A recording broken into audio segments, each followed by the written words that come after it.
am Ravindra Kumar Behra. Welcome to my physics class. Last class we have discussed about the coherent sources and incoherent sources. The sources which have the same frequency and zero phase difference or constant phase difference are known as coherent sources.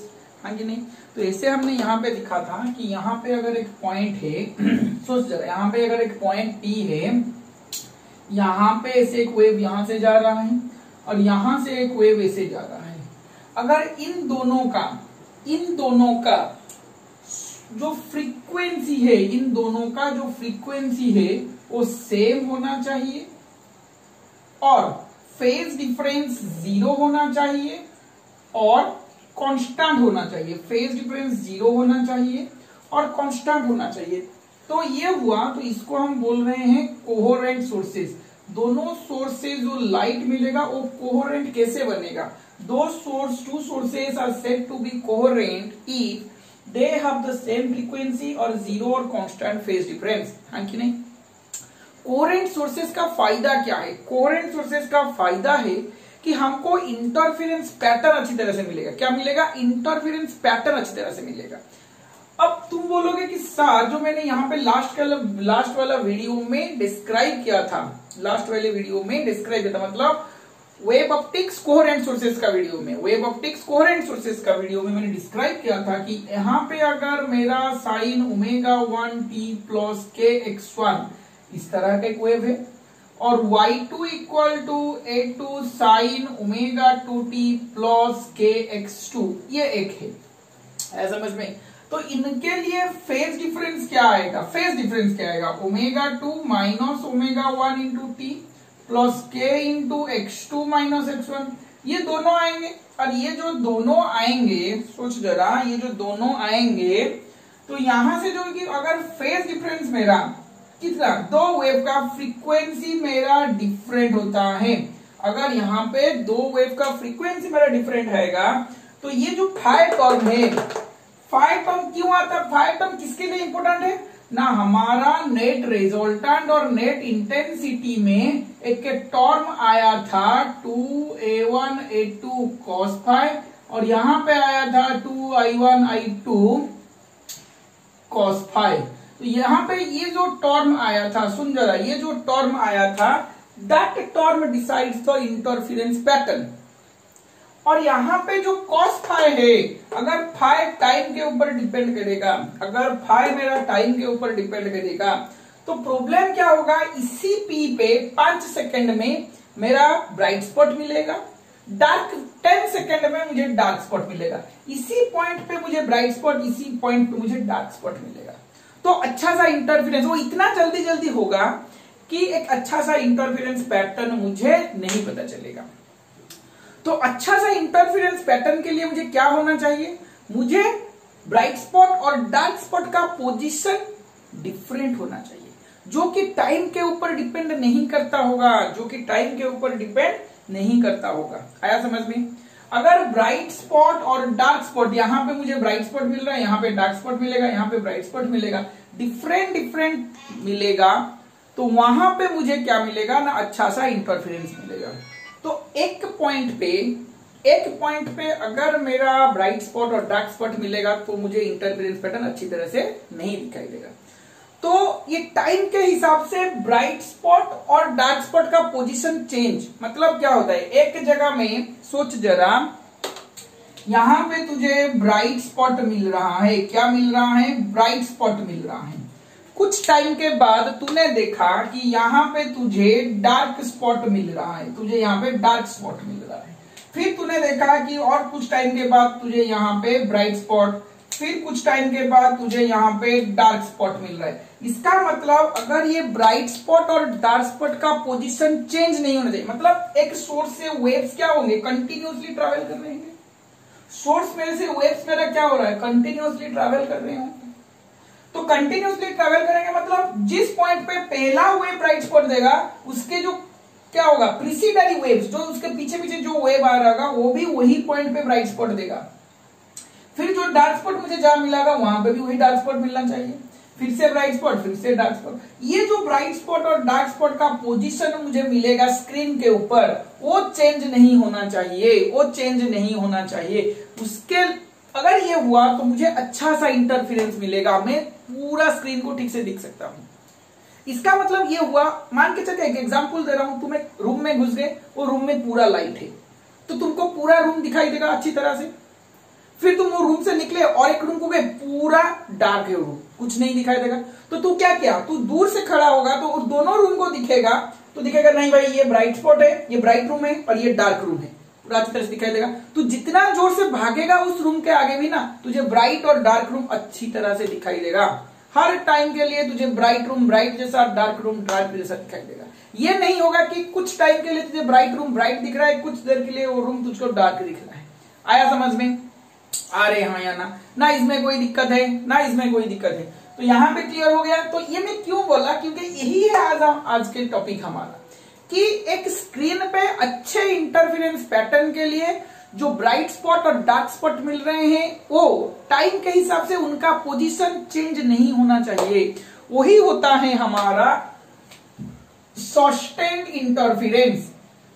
आज का topic क्या है? Sustained interference. आया समझ में? आज का topic क्या है? Sustained interference. आया समझ में? सस्टेन्ड इंटरफेरेंस का डेफिनेशन क्या है? सस्टेन्ड इंटरफेरेंस का डेफिनेशन क्या है? देखो, the interference pattern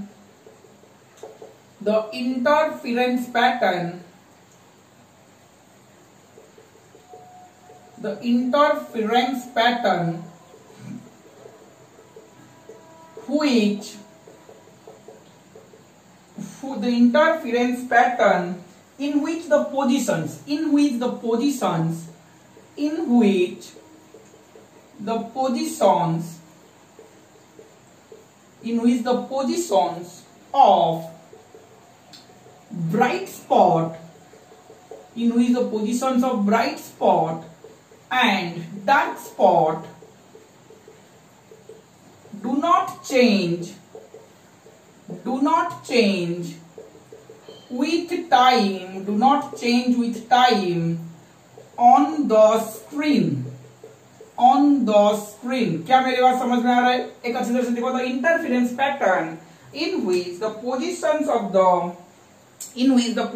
of the bright spot and dark spot do not change with respect to time on the screen are called sustained interference। क्या मेरी बात समझ में आ रहा है? आ रहे हाँ या ना? are called sustained interference। आया समझ में? तो ये जो मैंने बोला यहाँ पे, ये मेरा ब्राइट स्पॉट आ रहा है एक पोजीशन के लिए, ये एक मेरा डार्क स्पॉट आ रहा है, ये पोजीशन चेंज नहीं होना चाहिए। ब्राइट स्पॉट हमेशा ब्राइट स्पॉट वहीं पे आएगा। स्क्रीन पे जहां पे ब्राइट स्पॉट होगा वहां पे ब्राइट स्पॉट होना चाहिए, जहां पे डार्क स्पॉट होगा वहां पे डार्क स्पॉट हमेशा आएगा। जितना वेव्स मेरा आएंगे, इंटरफेयर होंगे, अगर मुझे bright spot dark spot time के हिसाब से चेंज नहीं होगा, उनका पोजीशन स्क्रीन के ऊपर अगर चेंज नहीं होगा, तो मुझे जाके अच्छा सा इंटरफेरेंस मिलेगा। क्या मेरी बात समझ में आ रहा है? आ रहे हाँ या ना इसमें कोई दिक्कत है, आया मेरी बात समझ में? तो ये पार्ट समझ में आ गई? अरे हाँ या ना? ये पार्ट समझ में आ गया कि यहाँ पे क्या दिक्कत होगा अगर डिफरेंट फ्रीक्वेंसी हुआ, अच्छा सा इंटरफेरेंस पैटर्न नहीं मिलेगा जो टाइम के ऊपर डिपेंड करेगा। अगर मैंने फ्रीक्वेंसी सेम कर लिया, फ्रीक्वेंसी अगर मेरा सेम हो गया, तो फाई क्या आ जाएगा? ये वाला 0 हो जाएगा। अरे देखो, यहाँ पे ओमेगा 1 को तुम लिख सकते हो 2πf1, यहाँ पे ओमेगा 2 को तुम लिख सकते हो 2πf2। तो ओमेगा f इक्वल हो गया तो ओमेगा भी इक्वल हो जाएगा, तो फाई क्या हो जाएगा? x2 minus x1। तो ये टाइम के ऊपर डिपेंड नहीं कर रहा है, फेज डिफरेंस तो टाइम के ऊपर डिपेंड नहीं करेगा। तो ये क्या हो जाएगा कि जो कोऑर्डिनेट होगा वो चेंज नहीं होगा। डिफरेंट पोजीशन पे मुझे ब्राइट स्पॉट और डार्क स्पॉट मिलेगा, and that bright spot and dark spot should not change its position in order to get the good interference pattern. अच्छे से ऑब्जर्व के लिए हमको ये वाला चाहिए। तो sustained interference is what? It is the interference pattern which is observed on the screen where the bright spots and dark spots do not change its time। आया समझ में? आ रहे हाँ या ना, इसका पोजीशन चेंज नहीं होगा। कंप्लीट। तो देखो मैंने अब यहाँ पे और एक चीज डाला, मैंने यहाँ पे और एक चीज यहाँ पे ऐड कर लिया। क्या ऐड कर लिया? देखो मैं थोड़ा इसको मिटा देता हूं, अच्छी तरह से समझाऊंगा। मैंने क्या किया, अच्छा सा और अच्छी तरह से इंटरफेरेंस पाने के लिए, और अच्छी तरह से इंटरफेरेंस मतलब ब्राइट स्पॉट ज्यादा होगा, लाउडनेस, साउंड का लाउडनेस मतलब इंटेंसिटी ज्यादा होने के लिए मैंने क्या किया, ये दोनों वेव मैंने लिया था, जो दोनों वेव मैंने लिया था, इंटरफेरेंस के लिए मुझे क्या क्या वेव लेना पड़ेगा, दो वेव जिसका फ्रीक्वेंसी सेम होना चाहिए। दिखाता हूं ये दोनों को। फॉर इंटरफेरेंस दोनों फ्रीक्वेंसी का, दोनों वेव का फ्रीक्वेंसी सेम होना चाहिए। देखो दो फ्रीक्वेंसी में ले रहा हूं, दो वेव्स में ले रहा हूं। एक वेव है y1 equal to a1 sine omega t, दूसरा है y2 equal to a2 sine omega t plus 5। क्या ये दो इक्वेशन मैंने लिया था जब मैं इंटरफेरेंस पढ़ाया था? वेव ऑप्टिक्स का इंटरफेरेंस का वीडियो जाके मेरे चैनल पे चेक करो। देखो यहाँ पे जो दो वेव्स मैंने लेके इंटरफेयर प्रिंसिपल ऑफ सुपरपोजिशन जो मैंने डिस्क्राइब किया था वेव ऑप्टिक्स का इंटरफेरेंस क्लास में, उसमें दो वेव मैंने लिया था जिनका फ्रीक्वेंसी सेम होगा और they have A phase difference constant, phase difference 5। यही था। अब मैंने यहाँ पे और एक थोड़ा तड़का लगाया। क्या तड़का मैंने लगाया? ये दोनों वेव का मैंने क्या किया, एम्पलीट्यूड को सेम कर दिया। क्या कर दिया मैंने? एम्पलीट्यूड को सेम कर दिया। आया समझ में? क्या मैंने कर लिया? एम्पलीट्यूड को सेम कर लिया। अगर मैंने एम्पलीट्यूड को सेम कर लिया तो ये क्या हो जाएगा, a1 इक्वल टू a2, मान के चलो कि ये a हो गया। अच्छा सा और बहुत ज्यादा लाउडनेस पाने के लिए मैंने क्या किया, दोनों का इंटरफेरेंस को सेम कर दिया। दोनों का इंटरफेरेंस को मैंने क्या कर दिया, सेम कर दिया। दोनों का एम्पलीट्यूड को मैंने सेम कर दिया। तो यहाँ पे जो मेरा आया था रिजल्टेंट जो आ रहा था, सोच जरा, जो रिजल्टेंट मेरा आ रहा था, क्या आ रहा था? अगर दोनों अलग अलग होते, a1 का स्क्वायर प्लस a2 का स्क्वायर, 2a1 a2 cos 5 का रूट ओवर, यही मेरा आया था। और यहाँ पे मुझे फेज डिफरेंस जो उनके बीच में था वो भी मैंने 0 डिग्री कर दिया। फेज डिफरेंस जो था आया उनके बीच का 0 डिग्री मैंने कर लिया। Constant phase difference that is 0 degree, no phase difference. तो यहाँ पे जो रिजल्टेंट का इक्वेशन आएगा, क्या ये मेरा a square plus 2a square ऐसे ही कुछ आएगा? अरे हाँ या ना? तो इसका मतलब 4a का स्क्वायर का रूट आएगा। अरे हाँ या ना? अरे हाँ या ना? 4a स्क्वायर का रूट आएगा, क्या यही आएगा? a r इक्वल टू क्या मेरा 2a आएगा। a मैक्सिमम, ये क्या हो जाएगा, a मैक्सिमम मेरा 2a आएगा। तो ये है मेरा मैक्सिमम एम्पलीट्यूड। कब? अगर मेरा सस्टेन्ड इंटरफेरेंस मुझे पाना है तो दोनों वेव का एम्पलीट्यूड को मुझे सेम करना पड़ेगा। तो यहाँ पे इंटेंसिटी मुझे क्या मिलेगा, IR proportional to a max का स्क्वायर हमने पढ़ा है। IR proportional to a max का स्क्वायर हमने पढ़ा है। तो यहाँ पे मैं लिख सकता हूं IR प्रोपोर्शनल टू 2a का square, IR proportional to 2a का स्क्वायर। तो यहाँ पे क्या मुझे मिलेगा ना, IR प्रोपोर्शनल टू 4a का square, IR proportional to 4a का स्क्वायर। तो यहाँ पे क्या मिलेगा मुझे, IR equal to k into 4a का स्क्वायर, एक कांस्टेंट है k इंटू 4a का स्क्वायर। आया समझ में? यहां तक समझ में आ गया क्या? ये मेरा मैक्सिमम इंटेंसिटी, ये मेरा क्या है, मैक्सिमम इंटेंसिटी।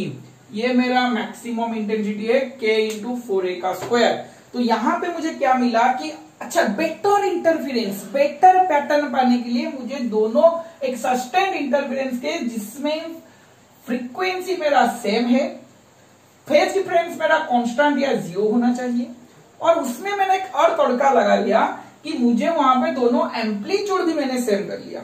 दोनों का एम्पलीट्यूड भी मैंने क्या किया, सेम कर दिया। आया समझ में? अरे हाँ या ना? स्क्रीन को पॉज करके लिख लो।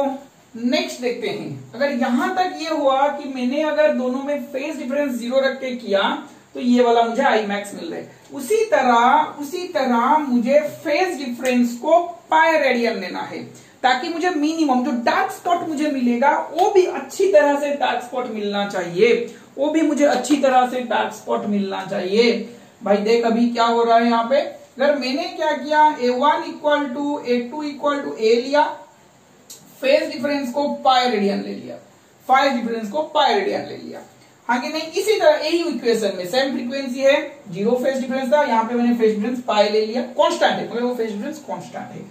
तो यहाँ पे मुझे जो AR मिलेगा क्या वो वाला A1 का स्क्वायर प्लस A2 का स्क्वायर माइनस 2A1 A2 मिलेगा, उसका स्क्वायर रूट, जब मुझे मिल रहा था मिनिमम के लिए। तो यहाँ पे मैं क्या किया, मैं यहाँ पे क्या किया ना, ए सब में डाल दिया, तो क्या ये वाला ऐसे आएगा और ये वाला 0 आ जाएगा। ए मिनिमम क्या मेरा 0 आएगा, जब ये यहाँ पे मैक्सिमम आ रहा था 2A, तो ये यहाँ पे मिनिमम आ गया 0, ये यहाँ पे मिनिमम आ गया 0। आ रहा है समझ में, आ रहे हाँ या ना, आ रहे हाँ या ना। तो यहाँ पे मिनिमम अगर मेरा 0 आ रहा है तो उसके लिए जो I आएगा, क्या मेरा I minimum is proportional to A minimum का स्क्वायर होगा। I minimum proportional to A minimum का क्या मेरा स्क्वायर होगा। तो यहाँ पे I मिनिमम प्रोपोर्शनल टू 0 का square, that is I min equal to K into 0, that is equal to मेरा मिनिमम इंटेंसिटी आ रहा है 0, कुछ नहीं आएगा। अगर वो दोनों डिफरेंट होते, मान चलिए एक 4 है एक 3 है, देख सोच जरा, एक एम्पलीट्यूड 4 है एक 3 है, तो फेज डिफरेंस पाए होने पे 4 माइनस 3 क्या हो जाएगा, 1 हो जाएगा। तो वहां पे कुछ पूरा तो डार्क नहीं आएगा ना, पूरा इंटेंसिटी लो होके आएगा। मैंने क्या किया, यहाँ पे पूरा इंटेंसिटी डार्क कर लिया। तो यहाँ पे मैंने क्या किया, दोनों एम्पलीट्यूड को सेम कर लिया, तो टोटल 0, कोई भी इंटेंसिटी वहां पे नहीं आएगा, लाइट का एक भी हिस्सा वहां पे नहीं आना चाहिए। वह पूरा डार्क स्पॉट, ये पूरा ब्राइट स्पॉट। तो अच्छा से इंटरफेरेंस मिलेगा या नहीं मिलेगा, बोलो भी। अच्छा से इंटरफेरेंस मिलेगा, हाँ कि नहीं। हमने वहां पे पढ़ा था सिर्फ इंटरफेयर हो रहे थे, वहां पे bright spot, dark spot, constructive interference, destructive interference, maxima, minima, ऐसे बहुत सारे वर्ड्स मुझे मिल रहे था। मगर वहां पे जो हम मैक्सिमा, मिनिमा या कंस्ट्रक्टिव इंटरफेरेंस, डिस्ट्रक्टिव इंटरफेरेंस का बात कर रहे थे, वहां पे पूरा मिनिमम नहीं होता, वहां पे कुछ रह जाता, क्योंकि उन दोनों का एम्पलीट्यूड डिफरेंट था। अब मैंने क्या किया ना, एम्पलीट्यूड को सेम किया। तो एम्पलीट्यूड को सेम करने के बाद मुझे पूरा क्या हो जाएगा, पूरा ब्राइट स्पॉट मिलेगा। इंटेंसिटी क्या देगा, K इंटू 4A का स्क्वायर, और यहाँ पे मिनिमम इंटेंसिटी क्या हो जाएगा, 0 हो जाएगा। मिनिमम इंटेंसिटी क्या हो जाएगा, 0 हो जाएगा। आया समझ में, आ रहे हैं या ना। तो स्क्रीन को पॉज करके सारी चीज लिख लो। अब हम छोटे छोटे चीज पढ़ेंगे सस्टेन्ड इंटरफेरेंस के बारे में, और छोटे छोटे चीज पढ़ेंगे। वाह, चलो स्क्रीन को पॉज करके लिख लो, आगे बढ़ते हैं। नेक्स्ट छोटा सा चीज दिखते हैं कि एक सस्टेन्ड इंटरफेरेंस के लिए क्या क्या बेसिक कंडीशंस होना चाहिए। Conditions for sustained interference, conditions for sustained interference pattern, sustained interference pattern, conditions for sustained interference pattern, ये क्या होना चाहिए। पहला कंडीशन जो हमने बोला कि इनका फ्रीक्वेंसी सेम होना चाहिए। पहला कंडीशन कि दो वेव का same frequency and same wavelength होना चाहिए। फ्रीक्वेंसी सेम हुआ तो वेवलेंथ भी सेम हो जाएगा ऑटोमेटिक। फ्रीक्वेंसी सेम और वेवलेंथ सेम होना चाहिए। आया समझ में, आ रहे हैं या ना। और दोनों सोर्स कोहेरेंट होना चाहिए। To sources should B coherent, to sources should B coherent. आया समझ में। कोहेरेंट का मतलब क्या है, that is zero phase difference या फिर constant phase difference. Zero phase difference या फिर कांस्टेंट फेज डिफरेंस। आया समझ में, आ रहे हैं या ना। जीरो फेज डिफरेंस या फिर कांस्टेंट फेज डिफरेंस होना चाहिए। जीरो फेज डिफरेंस या फिर कांस्टेंट फेज डिफरेंस होना चाहिए। थर्ड नेक्स्ट कंडीशन आता है for better interference pattern, for better जो मैंने अभी तुमको एक्सप्लेन किया, for better interference pattern sources have same amplitude, sources have same amplitude, amplitude same होना चाहिए, सोर्सेस हैव सेम एम्पलीट्यूड होना चाहिए। आया समझ में कि नहीं? टू वेव्स, नेक्स्ट आता है टू वेव्स मस्ट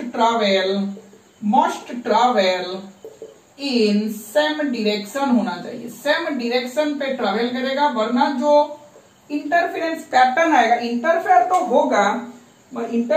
होगा मगर वो जो क्या होगा, इंटरफेयर तो होगा मगर वो जो डायरेक्शन अपोजिट हो जाएगा ना, एक ऐसे जाएगा एक ऐसे जाएगा, तो वहां पे बेटर इंटरफेरेंस नहीं मिलेगा। बेटर इंटरफेरेंस मतलब मैक्सिमम इंटेंसिटी जो है वो नहीं मिलेगा मुझको, ऐसा समझ में, इंटेंसिटीज नहीं मिलेगा ठीक से, मैक्सिमम इंटेंसिटीज वो नहीं मिलेगा। तो और एक चीज है, sources should B monochromatic, sources should B monochromatic, monochromatic का मतलब क्या है, सिंगल वेवलेंथ होना चाहिए। सोर्सेस शुड बी मोनोक्रोमेटिक का मतलब है सिंगल वेवलेंथ होना चाहिए, सिंगल वेवलेंथ। मोनोक्रोमेटिक का मतलब क्या है, एक कलर का लाइट होना चाहिए, सिंगल वेवलेंथ मतलब एक व्हाइट लाइट जा रहा है तो व्हाइट लाइट ही जाएगा दोनों सोर्स से। मैंने कल भी बोला था कि कोहेरेंट सोर्सेस में, लास्ट क्लास जो मेरा था वेब ऑप्टिक्स का कोहेरेंट सोर्सेस के वीडियो में मैंने बोला था कि two independent sources can not be coherent, independent मतलब two different sources can not be coherent, दो अलग अलग सोर्स हो गए तो वो कोहेरेंट सोर्सेस नहीं बनेगा, दो अलग अलग सोर्स हो गया तो वो कोहेरेंट सोर्सेस नहीं बनेगा। तो यहाँ पे सिंगल वेवलेंथ मतलब व्हाइट लाइट जा रहा है मतलब व्हाइट लाइट ही जाएगा, येलो लाइट जा रहा है मतलब येलो लाइट ही जाएगा, ब्लू लाइट जा रहा है मतलब ब्लू लाइट जाएगा। वाह, सिंगल वेवलेंथ का कलर जाना चाहिए दो अलग अलग सोर्स से। अगर तुम दो अलग अलग सोर्स ले रहे हो मतलब दो सोर्स तो नहीं होगा, एक ही सोर्स से लाइट जाना चाहिए। एक वेव ऐसे जा रहा है ना, एक मान लो ये मेरा सोर्स है, ये मेरा सोर्स है, यहां से एक लाइट जा रहा है ना, इसके पीछे पीछे और एक लाइट जाएगा, या फिर सेम टाइम में दोनों वेव जनरेट होगा। दो अलग अलग सोर्स होने में प्रॉब्लम क्या होता था, मैं कोहेरेंट सोर्सेस का वीडियो में एक्सप्लेन किया था। आया समझ में? यहाँ पे लिख रहे हैं हम सोर्सेस शुड बी मोनोक्रोमेटिक, मतलब सोर्सेस मतलब एक ही सोर्स मोनोक्रोमेटिक होना चाहिए, मतलब इसी सोर्स से अगर येलो लाइट निकल रहा है तो येलो लाइट ही निकलना चाहिए, ब्लू लाइट निकल रहा है तो ब्लू लाइट भी निकलना चाहिए। आया समझ में? आ रहे हैं ना? और सोर्स मेरा नैरो होना चाहिए, sources should be narrow, sources मेरा नैरो होना चाहिए। आया समझ में? सोर्सेस मेरा क्या होना चाहिए, नैरो होना चाहिए। अगर नैरो नहीं हुआ तो क्या हो जाएगा, ये जो इंटरफेरेंस पैटर्न होगा वो ज्यादा पुअर आ जाएगा। मतलब देखो यहां से इतना छोटे सोर्स से जाएगा तो क्या होगा, लाइट जब जाएगा तो वहां पे इंटरफेरेंस जो है मैक्सिमम इंटेंसिटी अच्छी तरह से मिलेगा। अगर बड़ा सा सोर्स हो गया तो लाइट स्कैटर हो जाएगा, डिफरेंट डायरेक्शन से चला जाएगा, तो वहां पे मुझे इंटरफेरेंस पैटर्न अच्छी तरह से नहीं मिलेगा। वहां एक पॉइंट पे मुझे चाहिए कि ब्राइट स्पॉट मिलना चाहिए, तो वो वाला नहीं मिलेगा।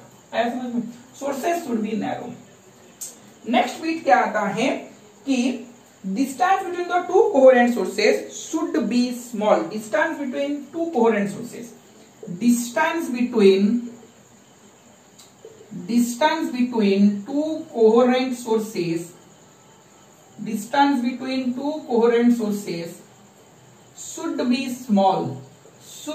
स्मॉल, वो वाला स्मॉल होना चाहिए, वो वाला क्या होना चाहिए, स्मॉल होना चाहिए। Distance between two coherent sources should be small, वो वाला स्मॉल होना चाहिए। आया समझ में? आ रहे हैं या ना? ज्यादा दूर हो गया तो लाइट ट्रैवल होने में तकलीफ होगा, लाइट ट्रैवल होने में तकलीफ मतलब एक इंटरफेरेंस, सारी चीज क्या है, इंटरफेरेंस पैटर्न के लिए है।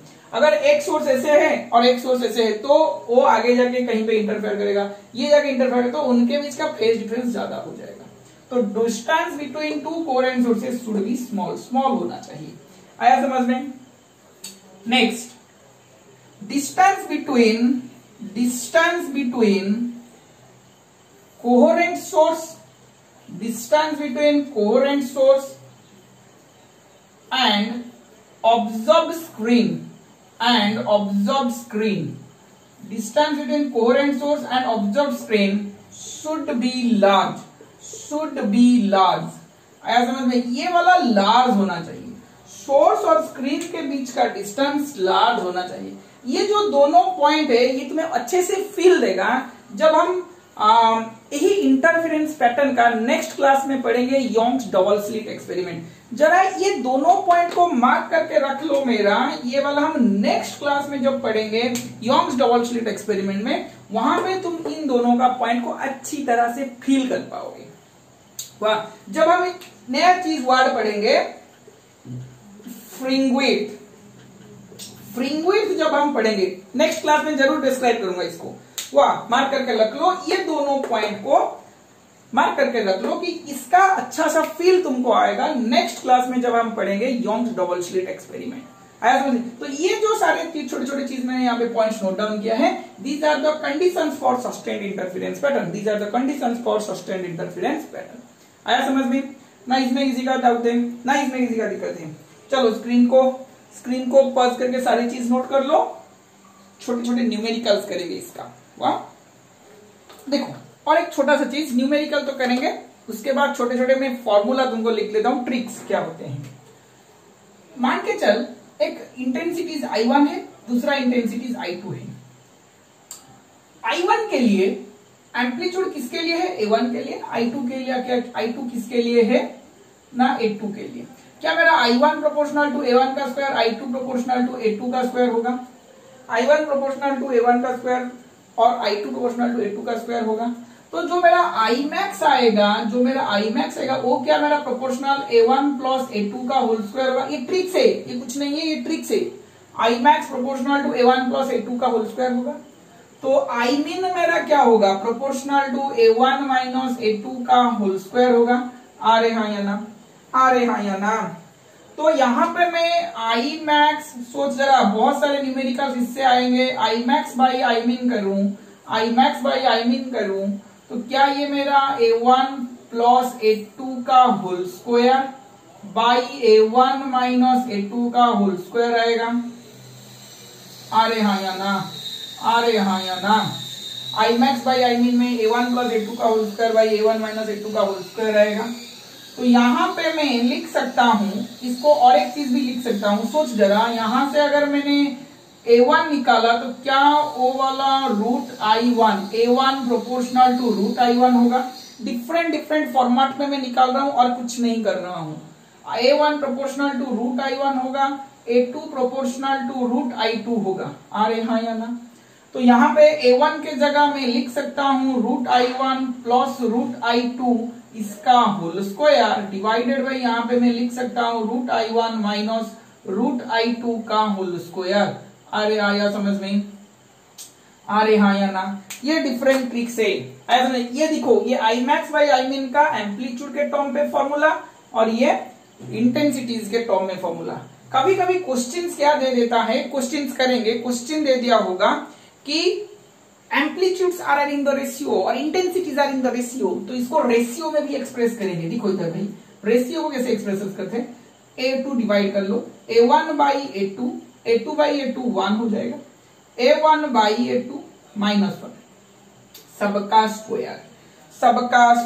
आया समझ में? अच्छा, इससे डिफरेंट करेंगे क्या? ठीक है, कोई दिक्कत नहीं है।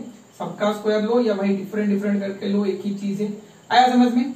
उस तरह यहाँ पे क्या हो जाएगा ना, square root of I1 by I2 plus 1 इसका square root of I1 by I2 minus 1 का स्क्वायर। बोर्ड पे यहां से सवाल आते हैं, maximum amplitude are in the ratio, ऐसे दिया जाएगा।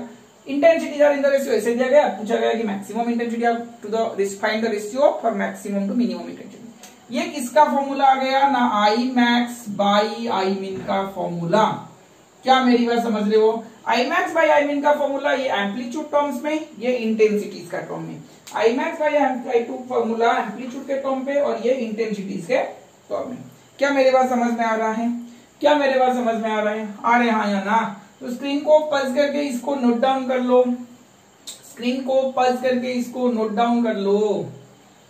Amax बाई Amin अगर मैंने कैलकुलेट करना चाहा, क्या मैं Amix का फॉर्मूला लिख सकता हूं A1 plus A2 divided by A1 minus A2?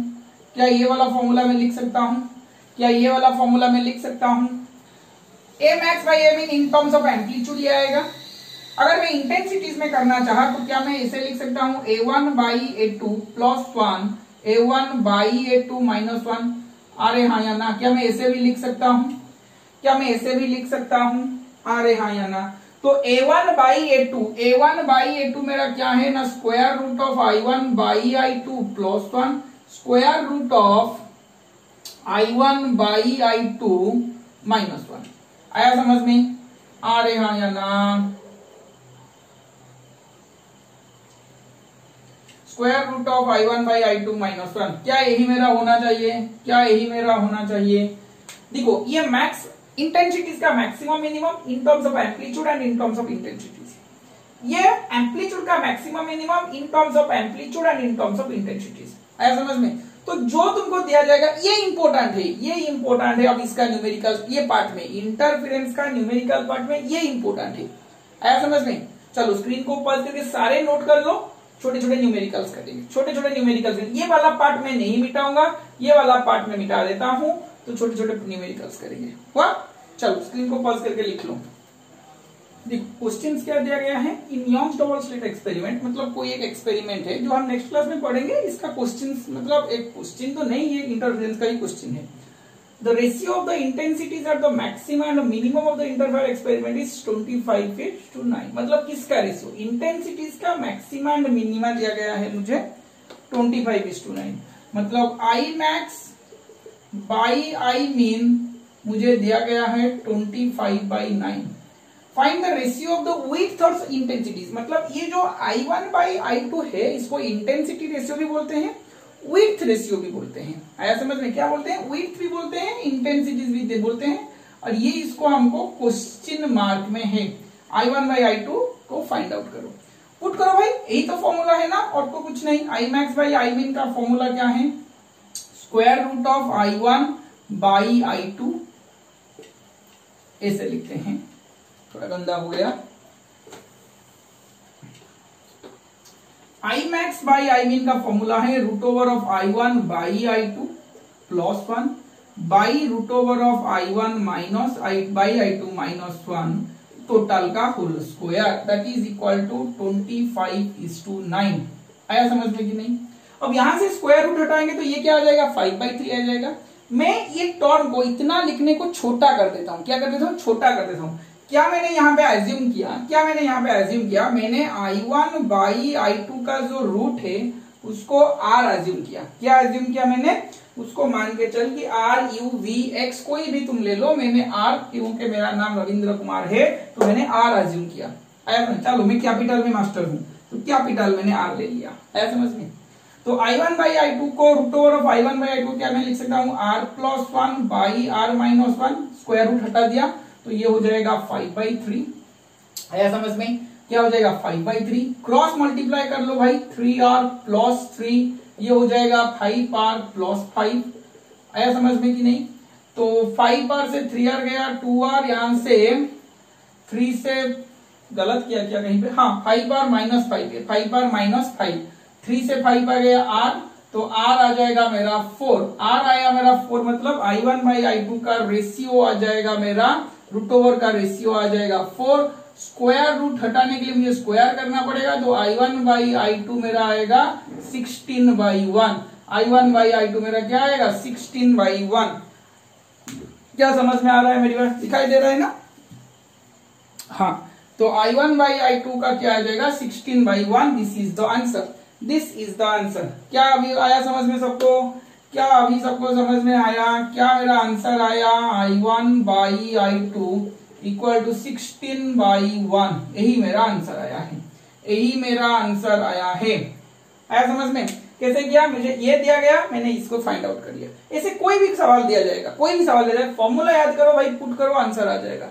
और इससे जो है I1 बाई I2 जो स्क्वायर रूट R है, इसको भी मैं A1 बाई A2 लिख सकता हूं भाई, ये भी यूज कर लो। आया समझ में? अरे हाँ या ना? अरे हाँ या ना? चलो और एक क्वेश्चन करते हैं, स्क्रीन को पॉज करके लिख लो, और एक क्वेश्चन करते हैं। तो क्वेश्चन क्या दिया गया? 2 coherent sources whose intensities are in the ratio 81:1। इसका मतलब I1 बाई I2 का रेशियो क्या है? 81/1 है। Produce interference pattern, calculate the ratio of intensities of maximum to minimum. तो ये बहुत आसान सा क्वेश्चन है। I max by I min मुझे कैलकुलेट करने के लिए पूछा गया है। क्या तुम आई मैक्स आई मीन का फॉर्मूला डायरेक्ट यहाँ पे निकाल सकते हो? भाई root I one by I two plus one ऐसे निकाल सकते हो। आ रहे हाँ या ना?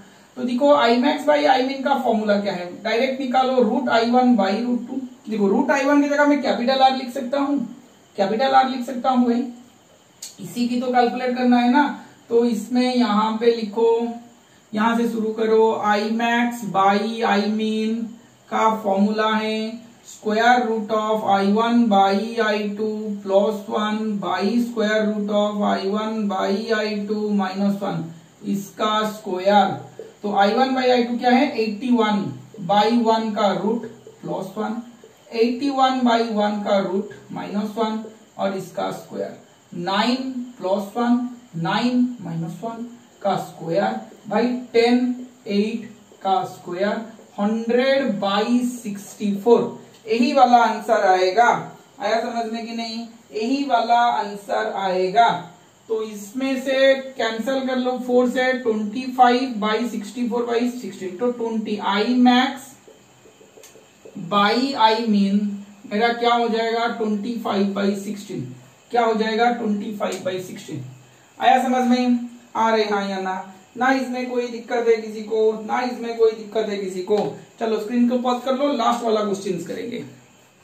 क्वेश्चन क्या है देखो, to coherent sources of light of intensities ratio beta interfere. मतलब इंटेंसिटीज रेशियो क्या दिया गया है, इंटेंसिटीज का रेशियो I1 बाई I2 मुझे दिया गया है beta. Prove that in the interference pattern, ये मुझे प्रूव करना है। अगर I1 बाई I2 मुझे बीटा दिया गया, बहुत आसान सा क्वेश्चन है। देखो आई मैक्स का वैल्यूज में क्या K इंटू A1 का A1 प्लस A2 का होल स्क्वायर लिख सकता हूँ, A1 प्लस A2 का होल स्क्वायर लिख सकता हूँ। आ रहे हाँ या ना? उसी तरह में आई मीन का values K into A1 minus A2 का होल स्क्वायर लिख सकता हूँ। ये तो मैंने लिखा था। अच्छा ये वाला मिटा देता हूँ, ये वाला मैं मिटा देता हूँ, ये बहुत लंबा प्रूव होने वाला है। 2-3 स्टेप्स बहुत इंपॉर्टेंट स्टेप्स है, कोई दिक्कत नहीं। डायरेक्ट भाई वैल्यूज पुट कर लो, डायरेक्ट वैल्यूज पुट कर लो भाई। A max minus I min divided by I max plus I min. आया समझ में? I max minus I min by I max plus I min कर लो, ये वाला एलएचएस पार्ट को लिख लो। आई मैक्स का वैल्यूज क्या है K into A1 plus A2 का whole square minus I min का K into A1 minus A2 का whole square divided by K into A1 plus A2 का whole square plus K into A1 minus A2 का whole square. आया समझ में? आ रहे हाँ या ना? तो ऊपर से K कॉमन गया, A1 प्लस A2 का whole square minus A1 minus A2 का होल स्क्वायर डिवाइडेड बाई, यहाँ पे भी डिनोमिनेटर पे भी K कॉमन गया, यहाँ पे आ रहा है A1 प्लस A2 का whole square plus A1 minus A2 का होल स्क्वायर। क्या यही आ रहा है? अरे हाँ या ना? तो ऊपर वाला यहाँ से K कैंसिल आउट हो जाएगा, ये आएगा 4 into A1 into A2, 2 into A1 का स्क्वायर प्लस A2 का स्क्वायर। आया ही नहीं?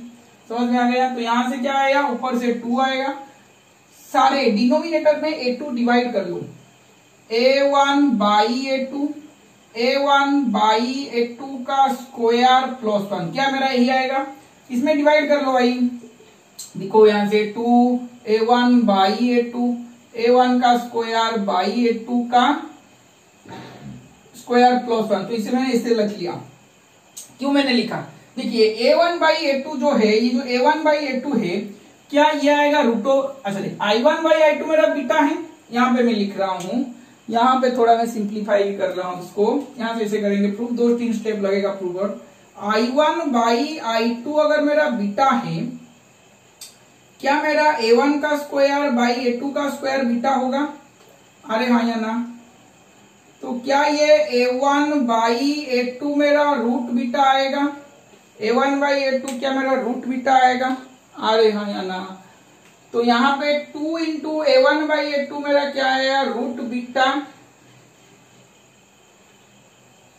Divided by A1 by A2 क्या आएगा? रूट बीटा का स्क्वायर, रूट बीटा का स्क्वायर प्लस 1।